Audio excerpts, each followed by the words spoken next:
All right, so thank you for tuning to Chomping at the Bit. I'm Kyle Edwards, of course, and hope you're doing well, of course. Thanks for coming over, listening to another episode. So in this episode, what I want to do is take a look at Major League Baseball. I want to talk about the weekend that they just had, which I think was a big win for them. Going to take a look at, by looking at that, we're going to see the final playoff picture, the wild card game for American League and the National League, as well as the matchups. We'll focus on the wild card games on this one because you have to get past those to get to the other series to start. So on another episode, I guess we'll preview each series and I'll predict who will win, how many games, that kind of stuff. But yeah, so look at the weekend baseball had, playoff picture. Also, what I did find out today was that the collective bargaining agreement is up at the end of the year. And because of that, there's I saw a story about proposals that may be coming to the game, I guess, starting next year. So, might take a quick look at that because I believe there's a number out there about the attendance from all the teams and all that kind of stuff at the end of the year. It was down from last year, I believe. So I think looking at those proposals will tie into that to see what can baseball do to, I guess get the attendance number up. I think there's a few things that should be pretty obvious, but it's baseball, so we'll see. But with that, go ahead and look at the weekend that was. So for baseball, it's 162 games. It's a pretty long season. And, when you talk about a season that long, the biggest fear for any league is to come down to the end of the year. Nothing really matters. And fans kind of tune out.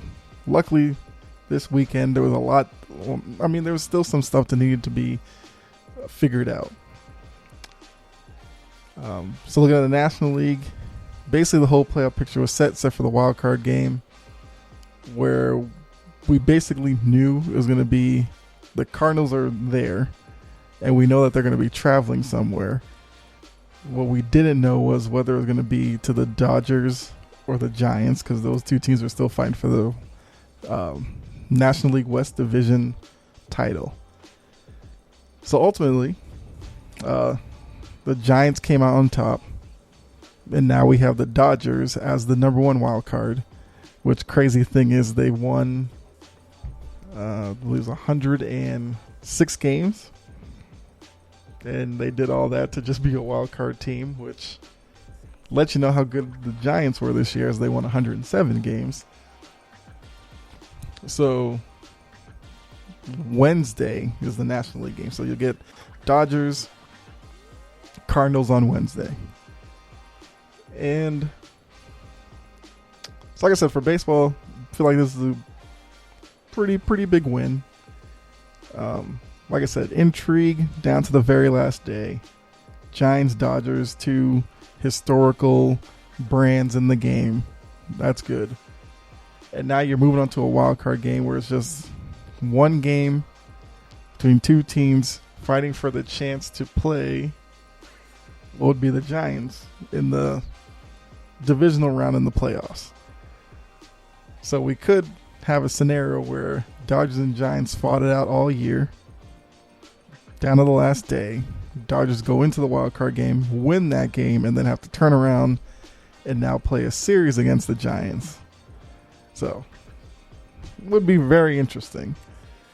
Of course, they'd have to get past the Cardinals. They can't look past the Cardinals because the Cardinals had a pretty hot September to get themselves into the wild card game. The worst thing would be Dodgers win 106 games, they're gone in a wild card game. But that's the way baseball is right now. I know a lot of the purists didn't like the addition of the second wild card team.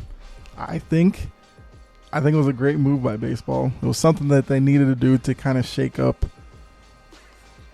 what had kind of become stale. And as I said in the beginning, there is some more I think they need to do that we'll cover a little later. But Dodgers Cardinals, two brand names that are known around the country, so that's a good matchup. Some intrigue. There's some built-in intrigue because of that. I believe Cardinals fans will probably... Well, I feel like Cardinals is a nationwide brand, so you'll probably see Cardinals fans at Dodger Stadium. And in terms of that game, the Dodgers clearly come in with the firepower in their offense. As I said before, the Dodgers have more name recognition. You're getting a great pitching matchup between Adam Wainwright and Max Scherzer. I believe that's both their aces. So, and like I said, you have names people know on both sides. They're both considered big market teams. Cardinals, you have Arenado, Goldschmidt. Dodgers, Muncy, Turner, Bellinger, Betts, guys like that. So, obviously, the key here will be the Cardinals as the away team, the team that's clearly the underdog in this matchup. There's a 16-game difference between the two. So, the key for them is going to be try to, scratch across a couple of runs early. And by doing that, put more pressure on the Dodgers. Because like I said, people are expecting the Dodgers to show up and win this game.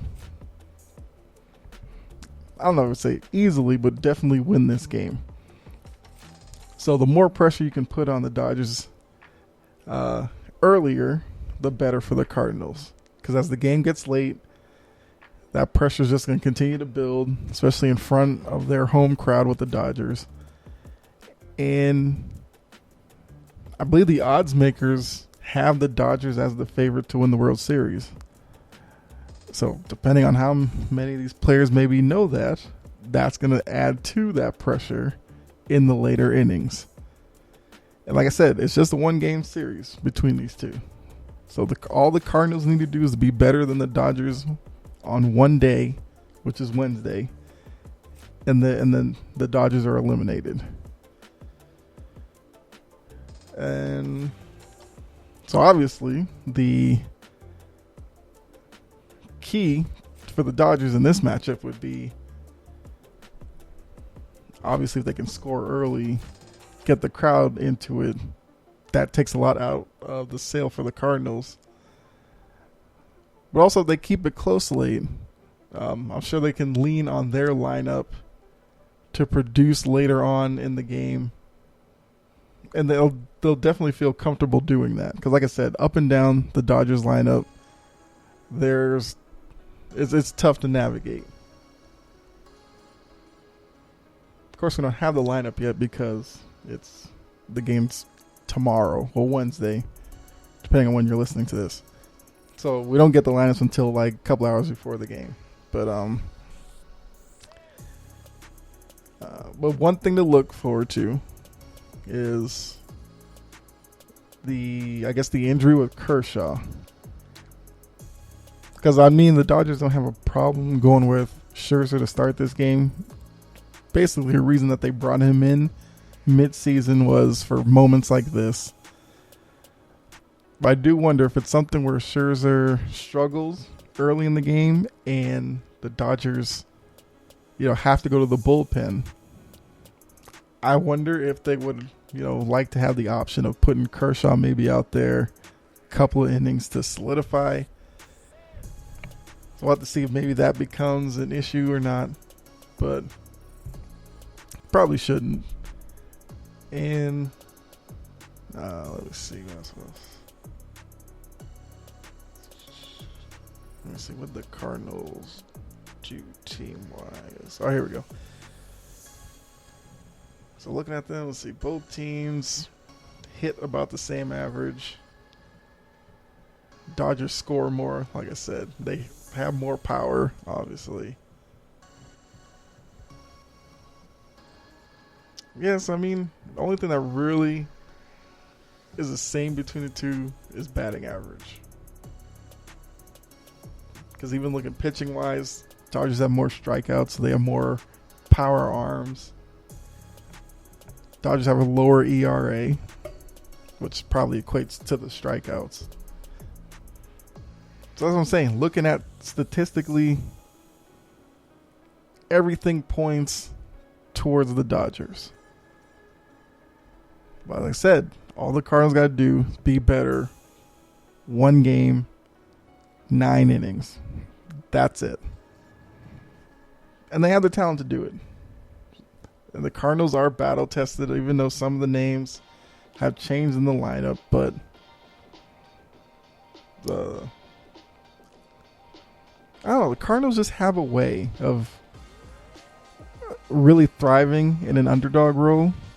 So it wouldn't shock me if the Cardinals were able to pull this off. But I just think the Dodgers have too much and ultimately will win this game.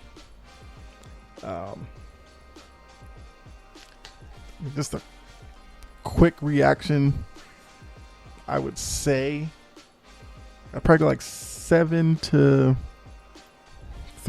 Dodgers.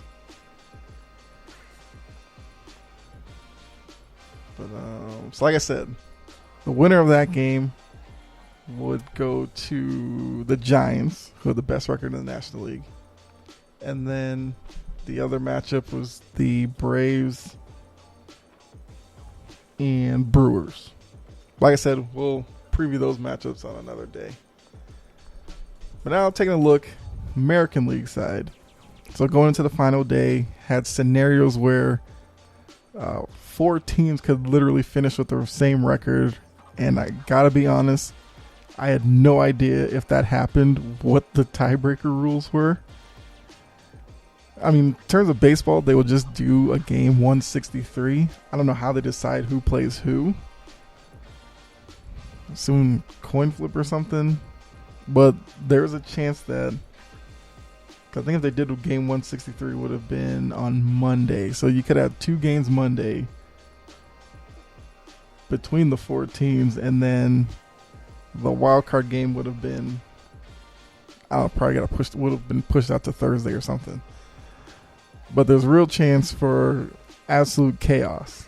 But what ultimately happened was I think the Mariners lost their last game, but they played later, so they already knew that they were out of it.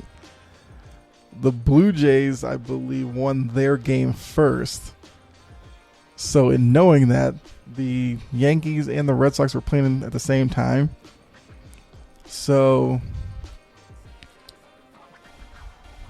they both knew that if one of them were to lose, then the Blue Jays get brought into the equation. So that was the pressure of the last day right there. And I think the Yankees won their game before the Red Sox. The Red Sox were actually losing their game to the Nationals and had to rally late behind Rafael Devers to get the win, which put them as the number 1 wildcard team, because since they and the Yankees tied for the wild card, the Red Sox get the number 1 wild card spot because they won the season series against the Yankees. There you go. So then, like I said, best case scenario for baseball, and as I said before, they could take any win that they can get, because like I said, they have plenty of flaws that they seem to not want to fix, but I'll get into that in a little bit. So you get Yankees, Red Sox, all the history, the hatred, that makes up the rivalry. You get it in a 1-game setting at Fenway Park, which we'll have to see because that game is Tuesday night. We'll have to see if that plays into how this game plays out. Whether it would be different if it was at Yankee Stadium, I don't know. We'll have to see. And kind of the same thing as the National League game. Two teams. You have two, I guess you'd say, aces on the mound. Because for the Red Sox, they're going Nathan Eovaldi. Perfect scenario would be Chris Sale, but he's coming back from the Tommy John. So Eovaldi was basically the ace this year. You got Garrett Cole for the Yankees, the guy they went out, gave big money to. So it's the guy that they want to have in this game. Both coming in 92 and 70. And let me see what else. Only thing really injury-wise would be JD Martinez. We learned today that he's not on the roster for the wild card game because he had that freak incident running out to the field on Sunday, and then during the game with the Nationals where he slipped on third base or tripped over or something, ended up rolling his ankle. One of the weirdest things I've ever heard, and because of that, he's out for this game. So we'll have to see what that does to the Red Sox lineup. And for the Yankees, they don't have Luke Voit, but he's been in and out of the lineup all year. LeMahieu is out for this game. Yeah, he's on the 10-day. And yeah. So LeMahieu was actually a guy, I believe the last series the Yankees played against the Red Sox, where he was a real thorn in the Red Sox side. They had troubles getting him off the base path. And he's a guy who's a really good hitter, understands the strike zone, is a tough out. So him not being in the game, wouldn't say it's a major deal, but it's something to watch, something to be mindful of. I believe just a couple hours ago, we did get the batting lineup, So with LeMahieu out, you have Torres at second base. I mean, Torres is, I guess he's their primary second baseman anyway, so not that big of a deal there. But they're leading off. Well, interesting enough, looking at the two lineups here, both teams are leading off with their trade deadline acquisitions. Rizzo for the Yankees, Schwarber for the Red Sox. But the Yankees, they got Rizzo, Judge, Stanton, Gallo, Torres, Gardner, Urshela. Catcher, who is Higashioka? Hope I said that right. Well, as a Red Sox fan, I mean, if I didn't say it right, whatever. And then Velasquez at short. Only because, like I said, as a Red Sox fan, didn't really pay attention to the Yankees lineup all year. Is Gary Sanchez hurt? That was the first thing I noticed when I looked at the lineup, that Sanchez isn't the catcher. I mean, I know he's had a tough year,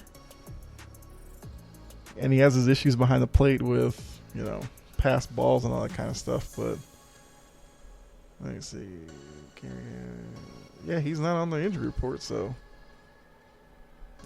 I guess, well, he is a bat off the bench, and that is his biggest asset. He can hit, but catcher, yeah, he's not that good. So for Eovaldi, of course, like most lineups, the spot you have to really be careful is, I guess, 1 through 4. Because Rizzo, he's a guy who has pop, but he's more of a contact hitter. He can be tough to strike out. So it would be good to keep him off the bases because you don't want Judge, Stanton, and Gallo coming up too often with guys on base because you're kind of just playing with fire at that point.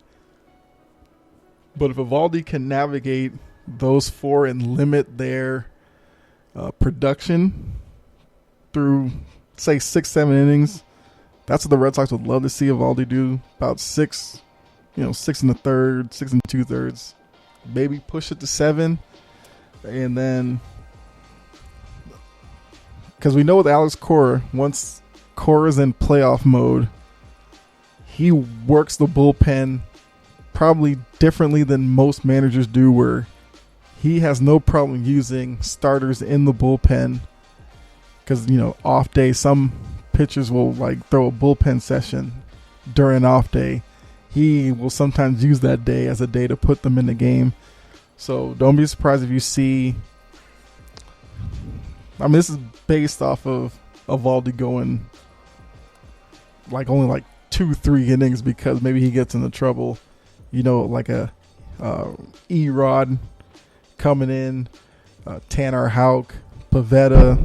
Don't be surprised to see those guys.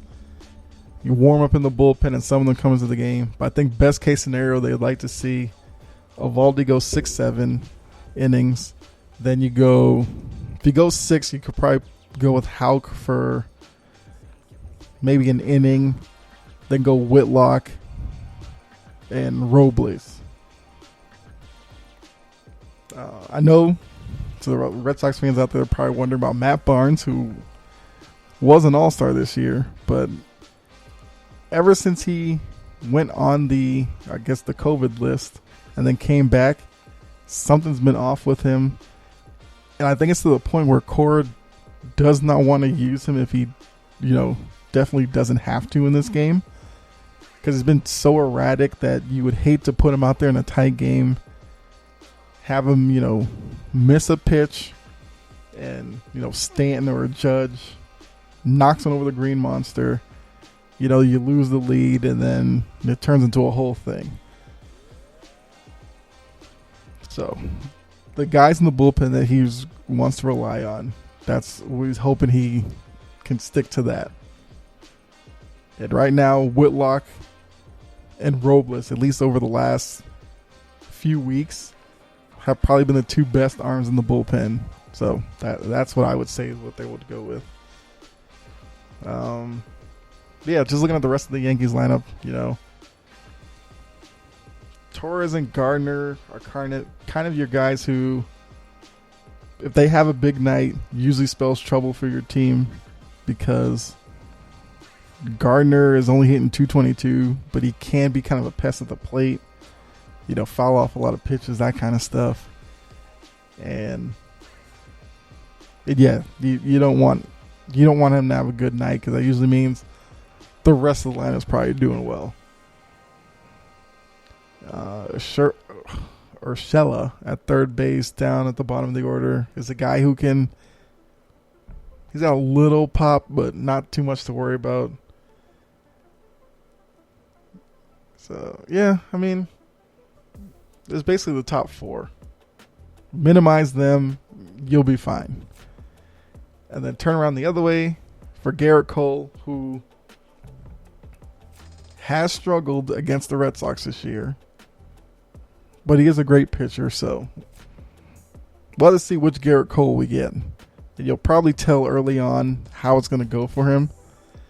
But yeah, so looking at the Red Sox lineup, you have Schwarber leading off with Kike Hernandez second, Devers third, Bogarts cleanup, Verdugo, Renfroe, Plawecki, Dahlbeck, Arroyo. Looking at that real quick, Plawecki's at catcher, because I believe he's like the personal catcher for Eovaldi. Normally you'd have Vasquez back there, but if Plawecki's been catching Eovaldi all year, you might as well just stick with that, because clearly they have a connection. Like I said, with Martinez out, I wanted to see what the lineup would look like. So they basically put Schwarber up to 1, dropped everyone else down a slot, because normally it's Kike leadoff. I think Verdugo usually hits second, I think, and then they go Bogarts third, Martinez usually hits fourth, Devers I believe hits fifth normally. So with Martinez out, they went Devers third, setting up Bogarts as the cleanup hitter. Then Verdugo dropped down, I guess, to be Bogarts' protection. And then Renfroe, who might be the most dangerous guy in this lineup. Well, I can't say that. Devers is the most dangerous guy in the lineup. But Renfroe is another guy who's pretty dangerous. And moving him a little bit further down in the order definitely lengthens the order. And then just when you think it's safe to let up with Plawecki there at 7, Cora sneaks Dahlbeck in at 8. And Dahlbeck has 25 home runs and has been hot since September. Well, actually, probably before that. He kind of took off second half of the season. It was a real struggle early on, but him coming on late and being down at 8. I mean, if you make a mistake there, Dahlbeck has the power to all fields and can, take advantage of that. And then Arroyo, who started the year well, but then had some injury issues in the middle part of the year. Literally just came back a couple of weeks ago. But he's shown the ability in big games and especially in big moments to, have big plays. So him at 9, I think, is big because he's a guy who can get on base and then turn the lineup over. And Schwarber's been dangerous, especially late in the year. So you don't really want guys on base with him coming up. So for Cole, might be a little bit different. Well, it might be a little bit more difficult navigating the Red Sox lineup the way that this one is set up. Because Schwarber's got good plate discipline. Kike has sneaky power because he has 20 home runs in the year, and a lot of those came in the leadoff spot. Devers, about Devers, 38 home runs, 113 RBIs. As I said, I think the last episode when I talked about the MVP race, I think is a guy who should be talked about a little bit more for that. I don't think there's a chance he gets it, but I don't hear his name enough for hitting 38 home runs.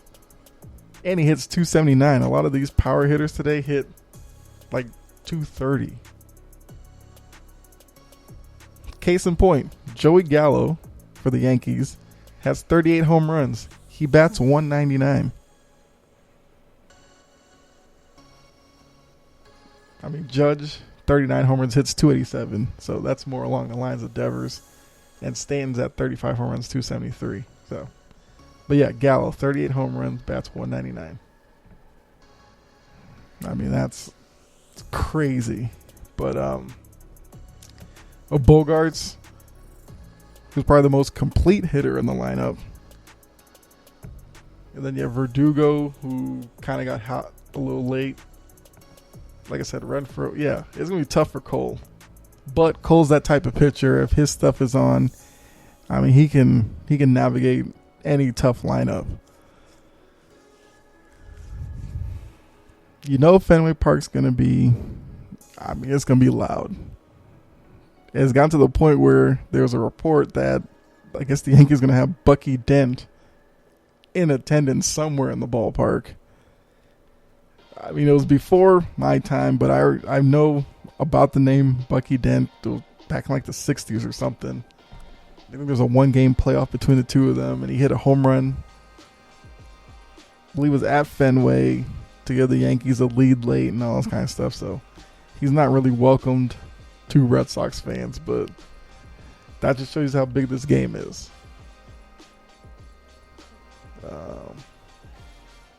So me, I guess being a homer, as I am, I think a lot of people are picking the Yankees in this one because of that top 4 in the lineup being so dangerous. I don't know. I think this is the type of moment where Eovaldi likes to show out. We've seen him do some things in the postseason. I mean, I don't have to remind you. There was a couple of years ago that, with the Dodgers, where I think he had pitched like the night before or something, or maybe 2 nights before. And then I think that was like I want to say it was like game 4. Might have been game 3. Went into extra innings. In comes Eovaldi, and he ended up pitching like 7-8 innings, which was nuts. Because I remember watching that game, and he was just remarkable. So I would not be surprised if Eovaldi throws a gem tonight. Maybe it's one of those games where he and Cole have a battle, kind of like for some reason I was thinking like Pedro and Clemens had one year when it was Yankees Red Sox in the playoffs. But kind of something like that. Game gets late. Maybe it's like a 1-0, 2-1 type game late. And then it becomes a bullpen game. Like I said, the Red Sox, you got Whitlock, Robles. I have a feeling Houck gets in there somewhere. Yankees, we know you have Chapman as that big arm that's looming in the bullpen. All the Red Sox have had some success off of him, but he's not a guy you really want to face being down.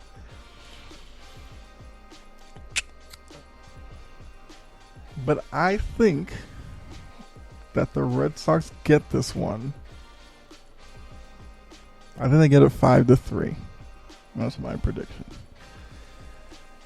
All right, so like I said in the beginning, their what was that term? Oh, the attendance number being down, blah blah blah. Yeah.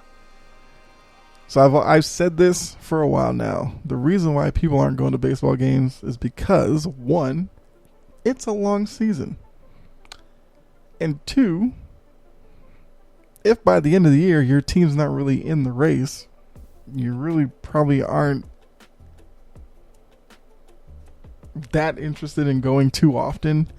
You're really not going to want to go sit for like 3.5 hours to watch a team with no prospect of going to the playoffs play. So I think the biggest thing is the time. 3.5 hours, that's tough. Play 162 games for families, kids, late nights, all that involved. That, you got ticket prices for family of 4 and all that kind of stuff, blah, blah, blah. I've always said they need to find ways to, shorten the game to help that. I've said the easiest way is between pitches, there's a lot of downtime where I think a lot of people get turned off by the game. So pace of play is kind of the biggest thing. Outside of that, because everybody's going to tell you, pace of play, yeah. Second thing is they need to do universal DH. I don't care that Madison Bumgarner or whatever can hit a home run as a pitcher. That's like 1 or 2 guys. Most pitchers go up there, and it's just embarrassing to see them hit. In the worst case, some pitchers go up there, swinging a bat, not used to it, end up pulling some muscle, which then affects them on the mound, which then affects team success. So I think you just do universal DH. It probably strengthens National League teams because a lot of National League teams don't have pitchers that hit that well. And some of those lineups in the National League are pretty poor once you get past like the 4th guy in the lineup. It'll probably extend the careers of some guys in the National League. Well, actually, American League as well. Because then it gives some American League guys a chance to play in the National League, be a DH or something. So I think that's probably the 2 easiest things to fix.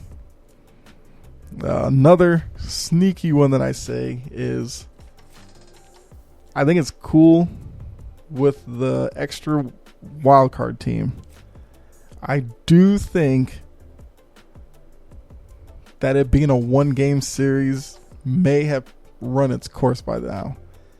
Especially You'll probably hear more about it if the Dodgers were to lose on Wednesday to the Cardinals. Then people might be way up in arms because they have 106 wins, lose a wild card game and be out. It's tough. So I think if they keep this format, they need to take the wild card game and extend it out to maybe a 3-game set, maybe, and then have that team move on, whatever. I would say 5 games, but then I don't know. That gets into a situation where now your number 1 team may be sitting around for like a week. That might be rough. At least 3 games. Maybe it's more like 5 days they're sitting around, which is still kind of a long layoff, but I guess it'd basically be like an all-star break. No, I think their all-star break's on like 3 days. But whatever. I just think it'd be better to extend it to like 3-game series. I think that's like my 3 main things. But if you don't want to extend it to a 3-game series, then I think you may have to expand the playoffs a little more. You could do a 3rd wild card team and then go with, so I guess obviously the number 1 seed would get a bye. You could go with the 2 seed getting a bye as well, and then do kind of like your first round with teams 3 through 6. 3 playing 6, 4 play 5. Winners of those go to 1 and 2, of course. Could do that. Could you do 3 versus 4, 5 versus 6? 5-6 winner automatically gets 1. 3-4 winner gets 2. Could do that. I'd be open to either one. So that's top of my head the 3 probably biggest things that baseball could do to generate more interest. Now, this just because people aren't going to the ballpark, I don't know what the numbers are for TV viewers and all that. I don't know that number. Maybe the number dipped at the park but rose in viewership at home. That's kind of a trade-off you'd have to take at this point. But yeah, that's my 3. So now, I guess looking at, let me see real quick.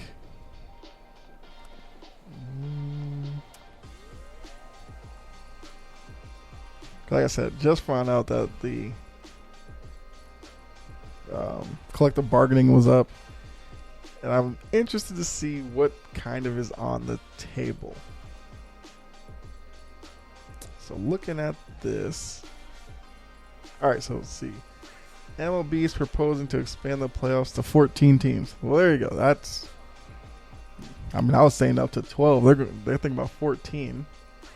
Once the collective bargaining agreement expires in 2021, change may happen in 2022. So 4 wild card teams, 3 division winners. Only division winner with the best record gets a first round bye. I could live with that. Once again, a lot of the purists out there are going to cry and moan about this. I mean, you have to kind of listen to that and deal with it, because a lot of the purists,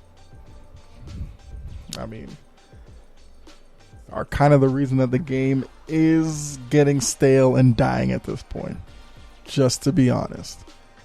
So they're going to have to, like I said, they need to do something to shake it up. I can't find what the other proposals are, but let's just go off of that.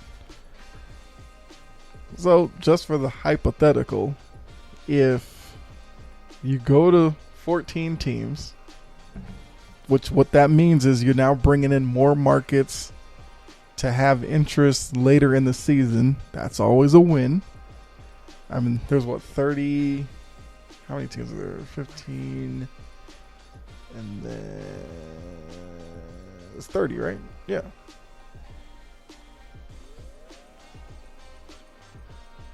Yes, 30 teams. And right now you get 10 out of the 30. So if you go up to 14 out of 30, you're around almost half the league. Yeah, that's fine. Yeah, I'm not going to cry about that. So like I said, hypothetically, if that were in place this year, that means the American League, you'd have the Rays at 1. Yeah. Astros 2. White Sox 3.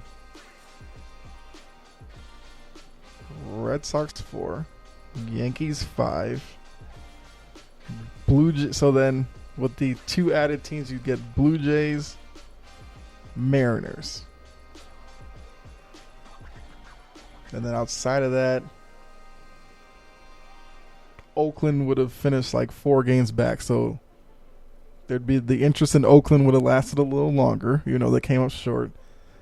But now you're adding in Seattle and Toronto. And like I said, adding in Toronto would have been a plus because now you get Vlad Guerrero Jr. in the playoffs. That's a win. And I'm guessing if they're going to do that, then the 1-game wild card playoff would go away, I guess. I don't know. I'd have to look that up. But so yeah. So you have your 7 teams there.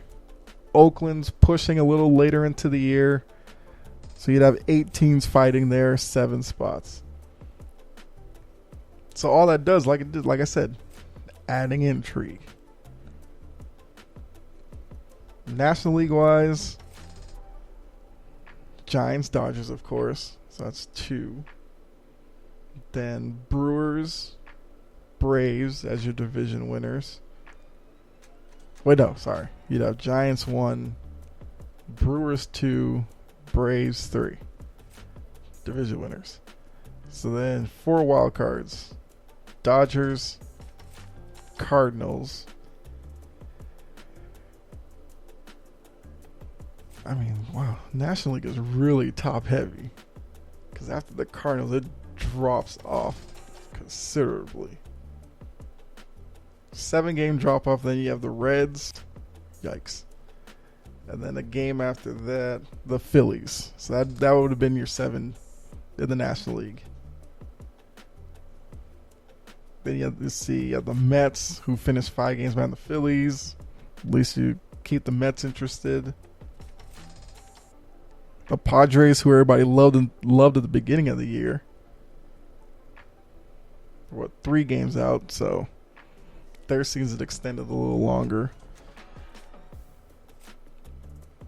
This could be an issue for the National League. I feel like it's more likely in the National League if you go to 7 that you get a team under 500 in the playoffs. But I think that's also going with the universal DH, that some of these teams' records would look a little better probably with the universal DH, as long as they get the right guy. But like I said, you would extend careers of some guys, some outfielders who play has slipped a little, put him at DH. Infielder maybe has some power but struggles in the field, put him at DH. So yeah, I don't see any problem with it. Half the league into the playoffs, you get a few more teams outside of that near the playoff line. Better end of the season for baseball. As I said, expanding the playoffs may be the only way that they get to promote their stars, because I've said several times, baseball is the worst at it. I was about to say maybe hockey, but no. Because if Alexander Ovechkin walked down my street, I would know who he was. I picked him because if I picked a Bruins player, of course, I would know because watch the Bruins. But Ovechkin or Sidney Crosby walked down the street, I would know who they were. As I said a couple episodes before, if Mike Trout walked past any of you listening, how many of you would know it was actually Mike Trout?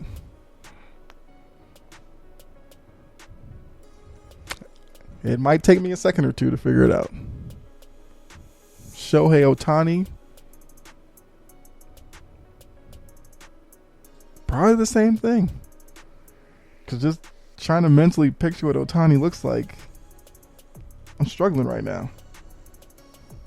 All I literally know is he has black hair. Yeah.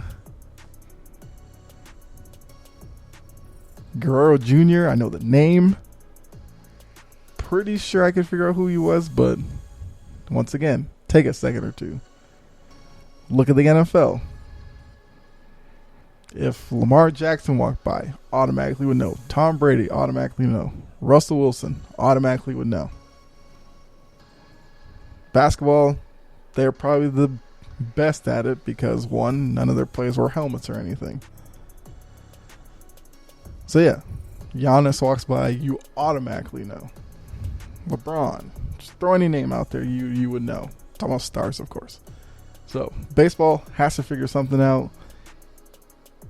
And the playoff games with, national TV, so cameras are there, analysts talking about them. That's the only way that they can seem to do it. You're going to have to expand the playoffs to bring in more young stars.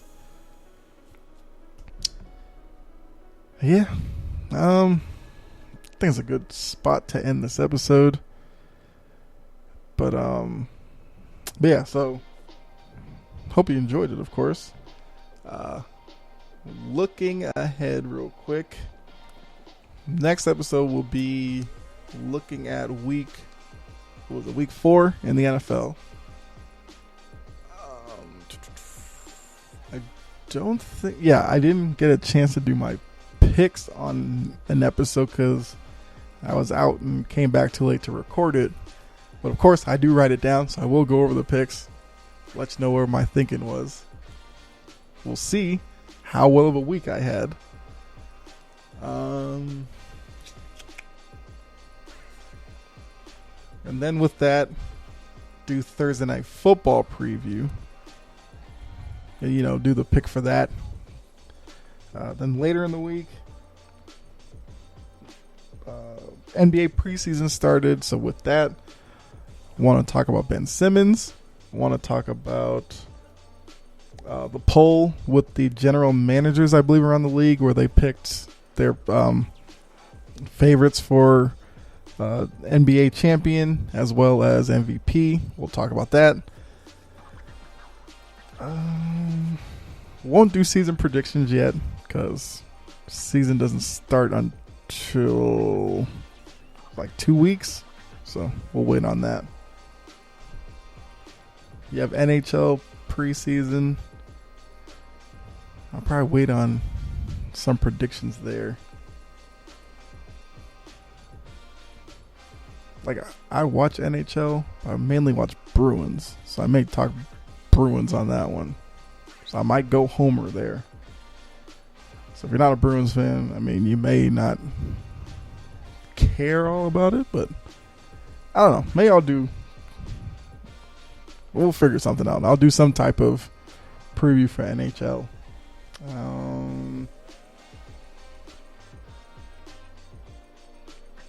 We have the next round of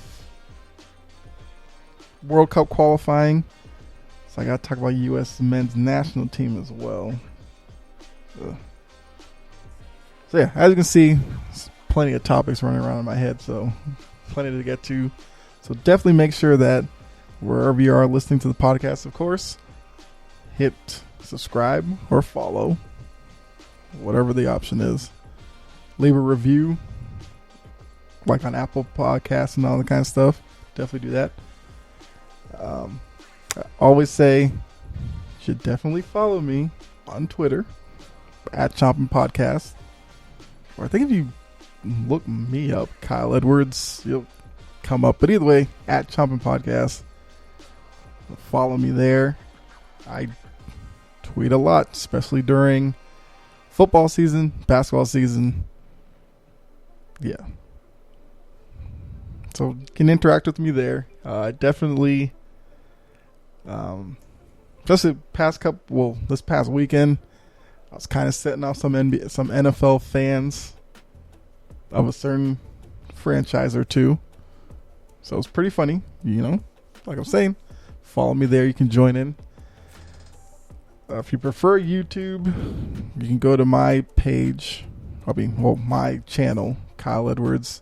All the episodes are there. You can, listen to them there as well. Just plenty of ways to reach the show. And also, with your reviews or comments or whatever, let me know stuff you want to talk about, that you want me to talk about. You can give me your opinion on anything I talk about. Definitely do that as well. So, but with that, have a good rest of your day. Be safe. God bless.